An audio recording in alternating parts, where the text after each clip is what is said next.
वाहिगुरु जी का खालसा वाहिगुरु जी की फतेह। कबीर मेरी जात का सबको हंसने हार। भगत कबीर जी कथन करते हैं कि मेरी जात को सब कोई हंसने वाले हैं, भाव मजाक बनाने वाले हैं।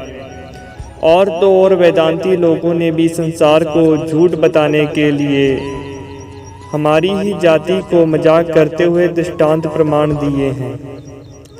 जिस दृष्टांत के बारे में भगत कबीर जी इशारा कर रहे हैं, वो दृष्टांत, वो कहानी इस प्रकार है। एक गांव में 20 जुलाहे रहते थे। गरीबी बहुत ज़्यादा थी और काम धंधा कोई भी नहीं था। बरसात का मौसम आने की वजह से काम धंधा भी सारा बंद हो गया था और भूखे मरने की नौबत आ गई थी। सभी जुलाहों ने बैठ करके सलाह की, मशवरा किया कि हमें कहीं बाहर जाकर के रोजगार ढूंढना चाहिए और धन कमाना चाहिए।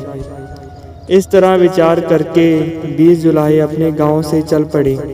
रास्ते में एक जगह नदी का पानी बहने के उपरांत उसमें रेता भर गया था और रात की रोशनी के कारण, रात में चंद्रमा की रोशनी के कारण रेता पानी की तरह चमक रहा था। ऐसा देख कर के 20 जुलाहों ने किनारे पर खड़े होकर नदी को पार करने के लिए सलाह बनाई और सभी ने अपने कपड़े खोलकर सिर पर बांध लिए और एक दूसरे का हाथ पकड़कर धीरे धीरे डरते हुए सूखी हुई नदी को पार किया और अगले किनारे पर पहुंच गए। और अगले किनारे पर पहुंच करके उन्होंने विचार की कि हमें अपने सभी भाइयों की गिनती कर लेनी चाहिए कि कहीं कोई नदी में डूब ना गया हो। और ऐसा विचार करने के उपरांत उन्होंने गिनती शुरू कर दी। जो भी जुलाहा गिनती करता वो गिनती में अपने आप को नहीं गिनता, अपने आप को छोड़कर गिनती करता तो 19 ही बच जाते। तो सभी ने विचार की कि हमारा एक साथी जो है वो नदी में डूबकर मर गया। ऐसा विचार करने के बाद, समझने के बाद कि हमारा एक साथी नदी में डूबकर मर गया, सभी जुलाहे वहीं पर इकट्ठा होकर के बैठ गए और जोर जोर से रोने लगे और कहने लगे कि अब काम धंधा कहाँ आएगा जब काम धंधा करने वाला ही मर गया। ऐसा विचार करके बहुत ज़्यादा विलाप करने लगे। उनके रोते रोते सवेरा हो गया और वहाँ से एक ज़मींदार अपने खेतों को जा रहा था। उसने देखा कि कुछ आदमी बैठकर बहुत ज़ोर ज़ोर से रो रहे हैं। इंसान का दुख समझता ही है, इसलिए उसने पास आकर के रोने का कारण पूछा। तब इन जुलाहों ने बताया कि हम सभी ने रात को नदी पार की थी। नदी पार करने से पहले हम 20 लोग थे और नदी पार करने के बाद हम 19 रह गए और हमारा एक साथी मर गया।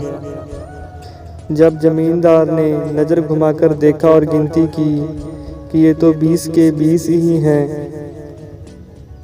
तो जमींदार ने काम लेने के लालच में उनसे पूछा कि अगर मैं तुम्हें तुम्हारा मरा हुआ साथी ढूंढ कर वापस कर दूं तो मुझे क्या मिलेगा। तो जुलाहों ने कहा कि हम 1 महीना तक उसके यहाँ फ्री में काम करेंगे, दाना पानी पर ही काम करेंगे, कोई मजदूरी नहीं लेंगे।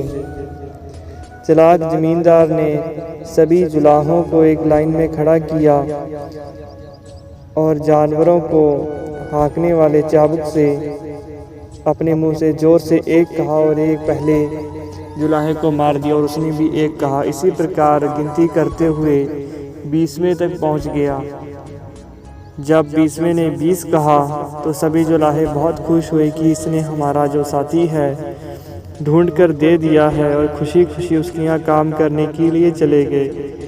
इस प्रकार का दृष्टांत वेदांती लोग संसार को झूठ बताने के लिए करते हैं। जैसे कि झूठी नदी में जुलाहों का एक आदमी डूब के मर गया और झूठी गिनती के कारण ही दुख की प्राप्ति हुई। वेदों के ज्ञाता वेदांती लोग संसार को जुलाहों की झूठी गिनती की तरह बताते हैं कि संसार भी जुलाहों की झूठी गिनती की तरह ही है।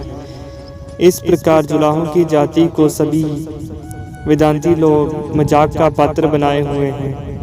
अगली पंक्ति के अंदर भगत कबीर जी उपदेश देते हैं, बलिहारी इस जात का जह जपयो सिरजनहार। कबीर जी कहते हैं कि मैं इस जुलाहा जात पर बलिहार भाव कुर्बान जाता हूँ, बारने जाता हूँ। जिस जाति में मैंने जगत पैदा करने वाले प्रभु परमेश्वर का नाम जपा है और मजाक करने वालों को बता दिया है कि नाम के प्रताप के कारण कोई भी जात जिसको ब्राह्मण नीच कहते हैं वो सत्कार के योग हो जाती है। और श्री गुरु ग्रंथ साहिब जी में भी गुरु नानक देव जी उपदेश देते हैं, अग्गे जात ना जोर है अग्गे जियो नवे, जिनकी लेखे पत पवै चंगे से के। जात का गर्व न करियह कोई, ब्रह्म बिंदे सो ब्राह्मण होई। वाहिगुरु जी का खालसा, वाहिगुरु जी की फतेह।